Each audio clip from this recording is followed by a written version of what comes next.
ቤተሰቦች ይሄን ሰው ታውቁታላችሁ እንዴ? እስኪ ገምቱ። ማን ይመስላችኋል? ዛሬ ሰላም ብያለሁ። እንዴት አላችሁ? እስኪ ግለጽ ራስህ ወይ ግቢ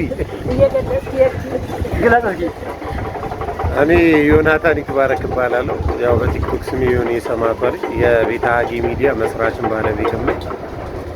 እግዚአብሔር ፈቅዶልኝ ከኦርቶዶክሳውያን እህት ወንድሞቼ ጋር መድኃኔዓለም ቤተክርስቲያን አሰርተን ያስመረቅነው ሰብሳቢው ነኝ፣ የመንጋው ሰብሳቢ እንጂ። አሁን የት ነው ያለነው? በርታ መድኃኔዓለም ግቢ ውስጥ ነው ያለነው። የሚገርም ነው። እንግዲህ በርታ መድኃኔዓለም ህንጻ ቤተክርስቲያኑ ተመረቀ እንጂ በጣም ብዙ የሚቀሩ ፕሮጀክቶች አሉ።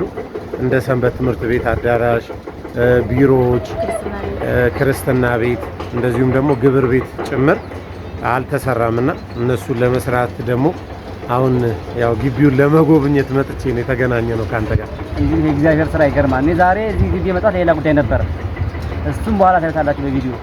ግን አጋጣሚ ደግሞ እሱ እግር ጥሎት ተገናኘ ከጥቁር እንግዳ ጋር ማለት ነው። የዛሬው እንግዳ ጥቁር እንግዳ ነው። እሱ ዮኒ የሰማዕቷ ይባላል። ለማንኛውም ስለሱ ብላችሁ ይሄን እስኪ ላይክ አድርጉ ይሄን ቪዲዮ። አዎ ሰብስክራይብ አድርጉለት፣ ላይክ አድርጉለት። እንደዚህ አይነት ኦርቶዶክሳውያን ሚዲያዎች በጣም ያስፈልጋሉ። አንድም ለቅድስት ቤተክርስቲያን፣ አንድም ደግሞ ለኛ ለኦርቶዶክሳውያን በራሱ ያስፈልጋል። እኔ ብዙ ጊዜ የምናገረው ነገር አለ። አልጎሪዝም ነጮቹ በጣም እየተጠቀሙበት ነው፣ ገንዘብ ሜክ እያደረጉ ሳይተማሙ ሳይቦጫጨቁ የሆነ ነገር እንትን ሳይሉበት።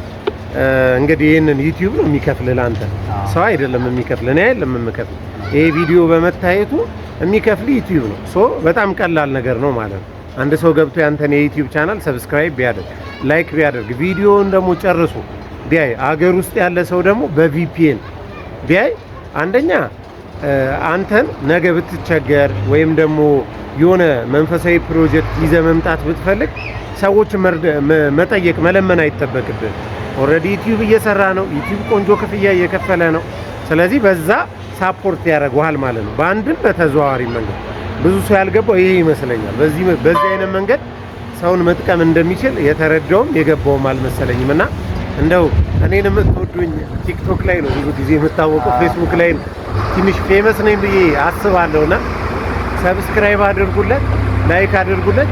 ይሄ የሚለቃቸውን ቪዲዮዎች እስከ መጨረሻው ይለት፣ ሼርም አድርጉለት ለወዳጅ ዘመዶቻችሁ። አብሶ ውጭ ያላችሁ ሰዎች ደግሞ ሜምበር ሁኑ፣ የዩቲዩብ ሜምበር ሁኑለት። እንደዛ አድርጋችሁ በብዙ አሁን በስቲክ ነው ይዞ ምናምን እየቀረጸ ያለው። በጣም በካሜራ እነዚህ አዳዲስ በጣም ጊዜውን የዋጁ ካሜራዎች አሉ። በእነሱ መቅረጽ ይችላል፣ በእነሱ መስራት ይችላል። አንድም ራሱን ይጠቅማል፣ አንድም ቤተክርስቲያንን ይጠቅማልና የዛሬ መልእክቴ ነው። እንደማታሳፍሪኝ ተስፋ አደርጋለሁ። በእኔ የተነሳ 1000 ሰብስክራይብ እንደሚጨምርልን፣ ከዛ ያው ኮሚሽን እንቀበላለሁ። በጣም የሚገርም ነው። ያየህ ዮኒ እንግዲህ ቅን ሰው እንደሆነ ከዚህ ጋር ማወቅ እንችላለን። የትኛውም ታዋቂ ቲክቶከር እንደዚህ አይናገርም። ዜማ እንዴት ነህ እልፍ ነው የሚል እንኳን እንደዚህ ቆሞ ያናገር። ይሄ ግን ቅንነት የተሞላበት ሰው እንደሆነ ያው እንግዲህ በአካል አግኝቼው አረጋግጫለሁ። ደግሞ ከንግግሩ መረዳት ትችላላችሁ። ሌላ ማንም እንደዚህ አይልም። ስለዚህ ዮኒ እያመሰግናለሁ ስለ ቅን ሀሳብ። በሰፊው እንገናኛለን። እሺ